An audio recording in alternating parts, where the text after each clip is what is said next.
The email notification pinged on my phone, that smug little ding that I have unfortunately learned to associate with exactly one thing: trouble from the Holly Springs Homeowners Association. I hadn't even had my first cup of coffee yet. The machine was hissing and sputtering in the kitchen, but I already knew my blood pressure was about to spike.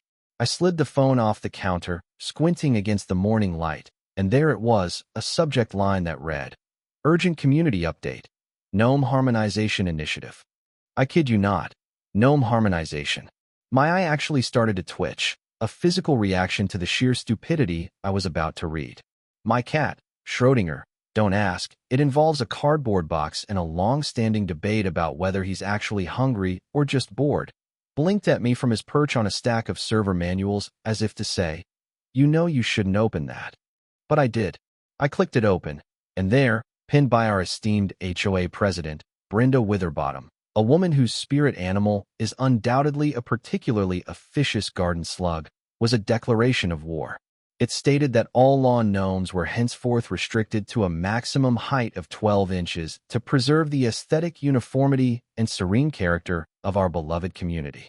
She had even included a diagram, a little clip art ruler next to a gnome, showing that the hat was included in the measurement. The tyrant's 12 inches.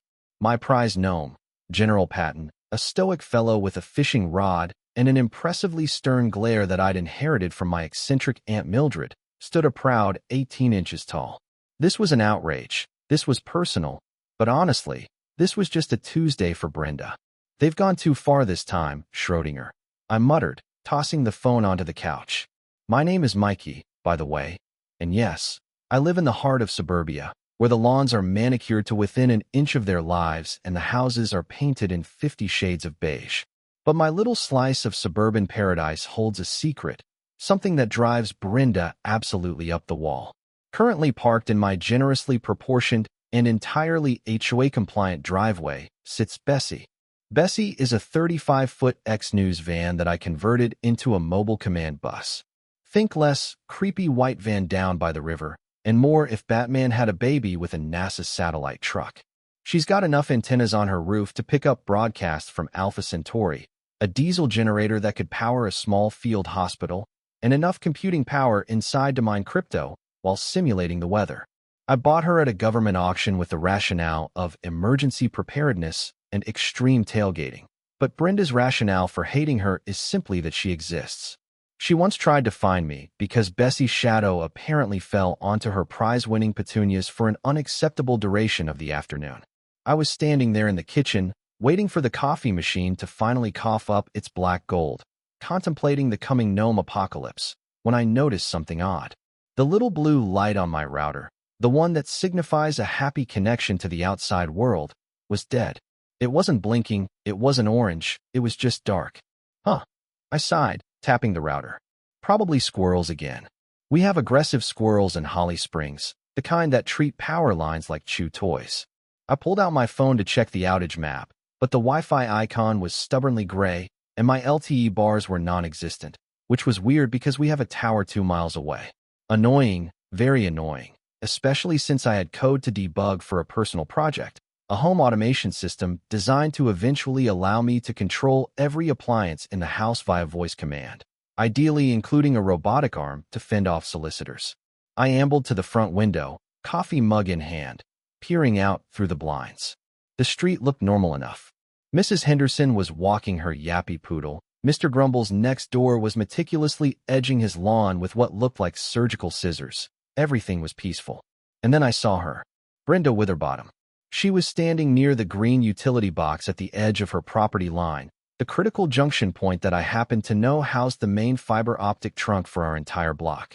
And, if my internal schematics of the neighborhood infrastructure were correct, and they usually were because I get bored easily and read city planning maps for fun, that trunk also serviced St. Angel's Hospital, which was just 2 blocks over. She was holding a shovel. Not a trowel, not a little hand rake, a full-sized, ergonomic, spade-tip shovel. And she was patting down a small patch of freshly disturbed earth right next to the box, a look of grim, righteous satisfaction plastered on her face, a face that already looked like it had been stored in vinegar for a decade. My blood ran cold, then it flash-boiled. "No," I whispered, the coffee forgotten on the sill. No, she wouldn't. She couldn't possibly be that stupid. I looked toward the hospital, seeing the top of the main tower in the distance. That line carried patient data, imaging transfers, VoIP systems. It was the digital artery for the whole area. Oh, you have got to be kidding me. I was out the door before my brain fully processed the implications, sprinting across my lawn in my slippers, nearly tripping over Schrodinger, who yowled in protest. I stomped across the property line, ignoring the "keep off grass" sign Brenda had staked near the sidewalk, and skidded to a halt about 10 feet from her.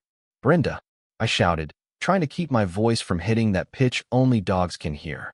"What have you done?" She looked up, startled, clutching the shovel like a weapon.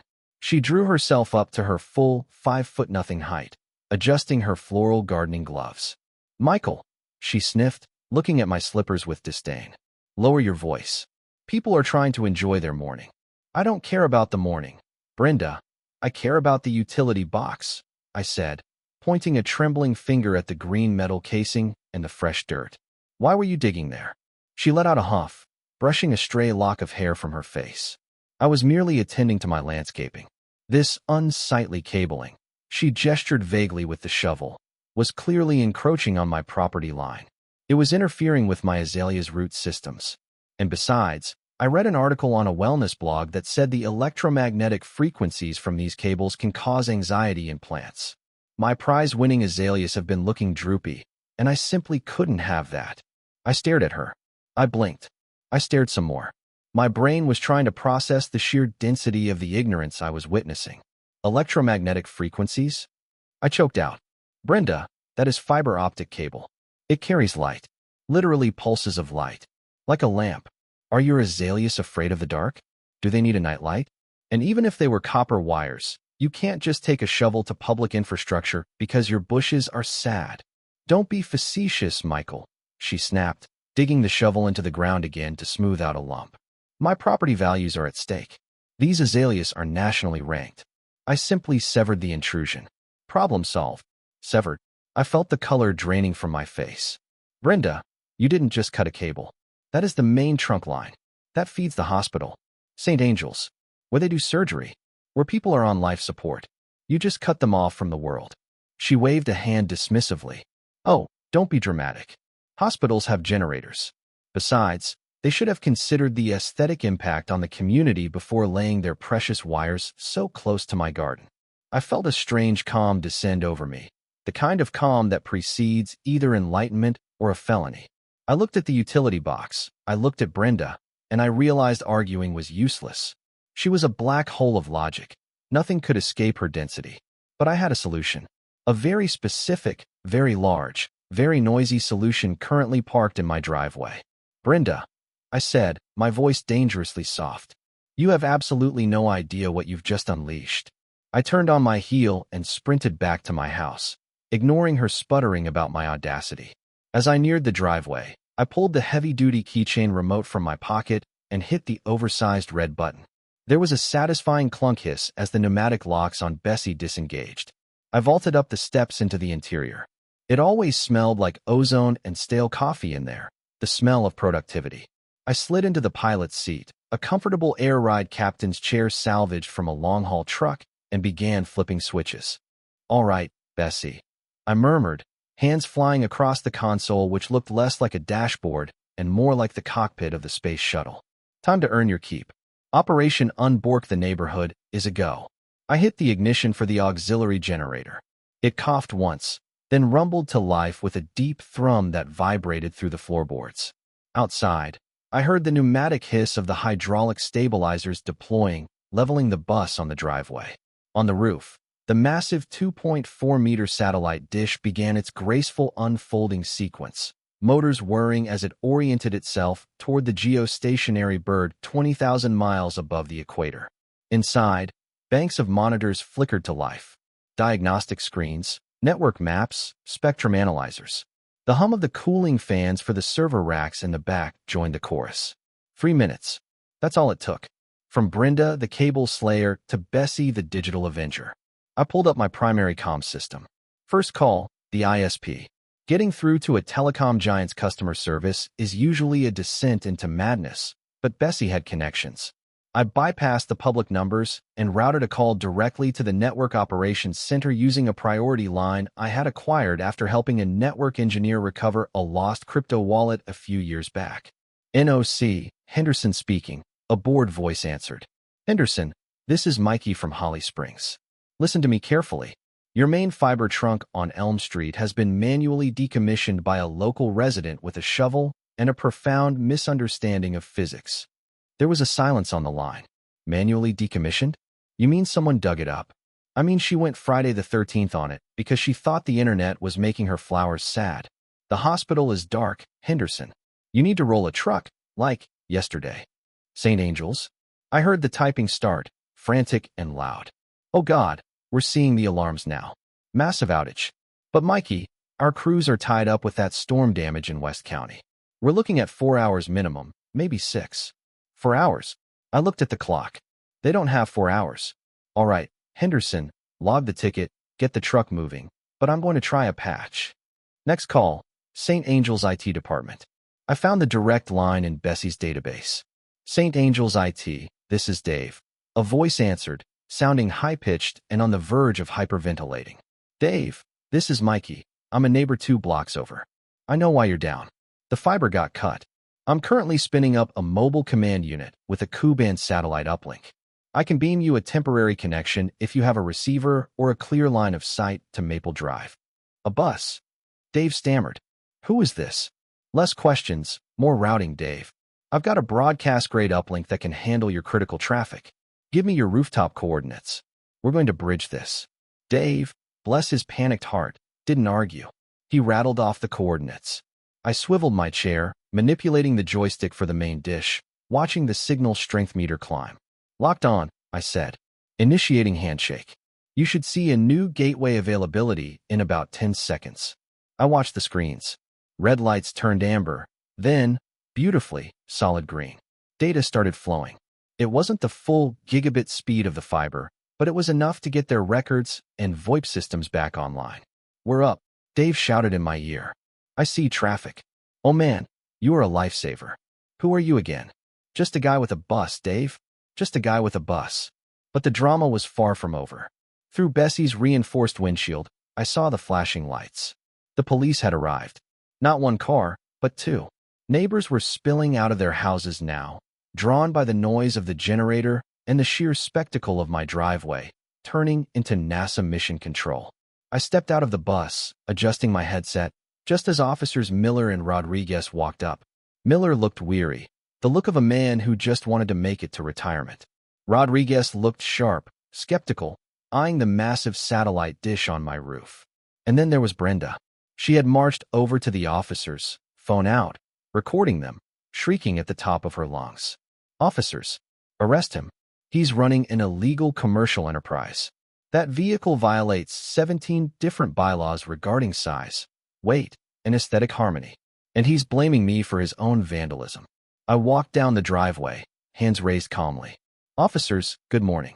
Mikey Howard. I believe I'm the one who called in the infrastructure damage. Infrastructural terrorism is what I called it on the phone. I corrected myself internally. Mr. Howard. Officer Miller said, gesturing to the bus. You want to explain all this? Emergency communications platform, completely street legal, DOT registered, I said smoothly. But the real issue is over there. I pointed to the hole in Brenda's yard. Mrs. Witherbottom used a shovel to sever the fiber optic trunk line servicing St. Angel's Hospital. I'm currently providing them with emergency satellite internet, so they can, keep patients alive. Brenda went nuclear. Lies. He's lying. I was gardening. Those wires were hurting my petunias. He's the menace. Look at that bus. It looks like a Decepticon. Officer Rodriguez walked over to the hole. He looked down at the severed orange conduit, the jagged ends of the glass fibers clearly visible in the dirt.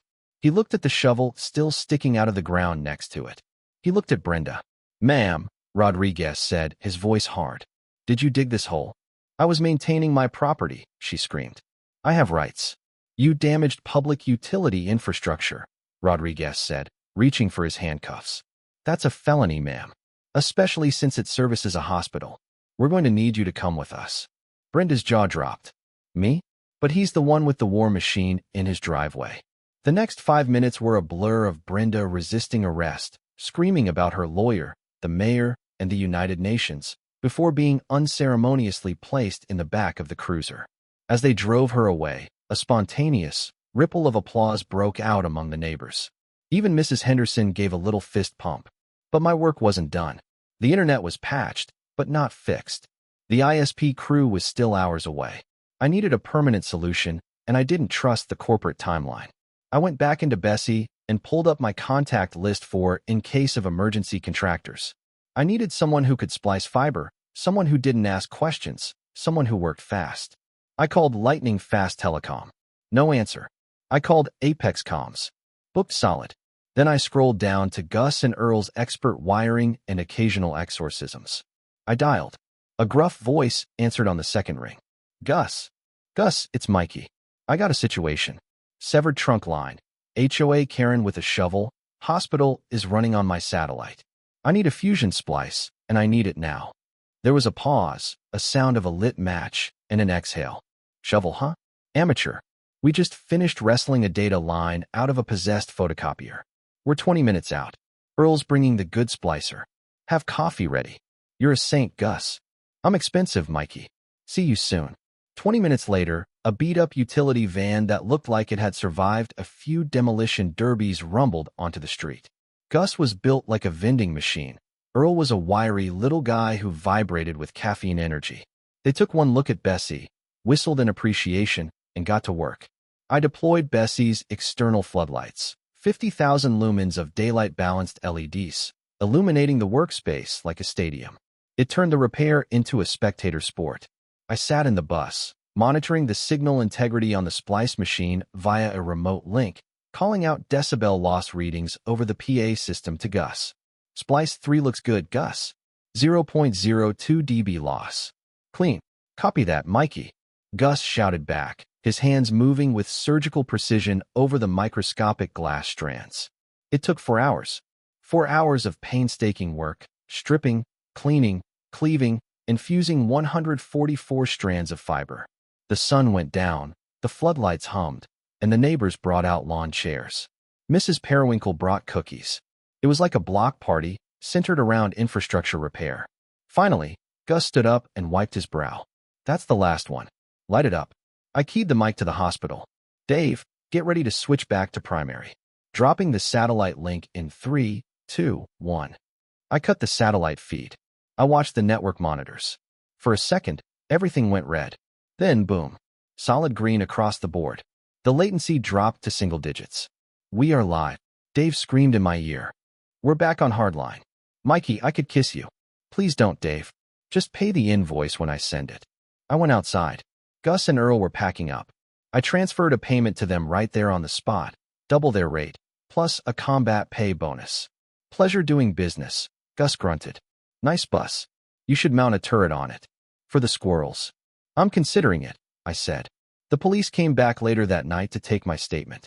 Officer Miller told me Brenda was being held without bail because she had apparently tried to fire the booking sergeant. She was facing charges for vandalism, destruction of critical infrastructure, and assaulting an officer. The next few days were a blur of victory. The hospital sent me a fruit basket the size of a small car and a plaque that read, "In grateful appreciation of Bessie." The HOA board, terrified by the news coverage and the potential lawsuits, held an emergency meeting and formally dissolved the Gnome Harmonization Initiative. General Patton was safe. Brenda eventually made bail, but she came back a changed woman. Or rather, a defeated one. She resigned from the HOA board to focus on her legal defense. Rumor has it the hospital is suing her for the cost of the downtime, and the ISP is suing her for the repair costs.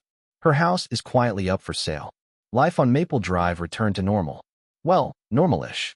I'm now the neighborhood tech wizard. People wave when I drive Bessie to the grocery store. But just yesterday, I was sitting in the command chair, running a routine diagnostic, when a sensor alarm pinged on one of my auxiliary monitors, a seismic vibration sensor I'd buried near the utility easement, mostly as a joke. Alert. Unauthorized digging detected. Quadrant 4. I froze. Quadrant 4. That was right where Gus and Earl had done the splice. I looked out the window. It wasn't Brenda. It wasn't a utility crew. It was Mr. Grumbles, my next-door neighbor, holding a post-hole digger and looking suspiciously at the property line. I sighed, grabbed my coffee, and reached for the PA system microphone. Mr. Grumbles, my voice boomed across the lawn, amplified to godlike volume. Step away from the fiber line. Don't make me deploy the drone. He dropped the digger and ran. I leaned back in the chair, petting Schrödinger.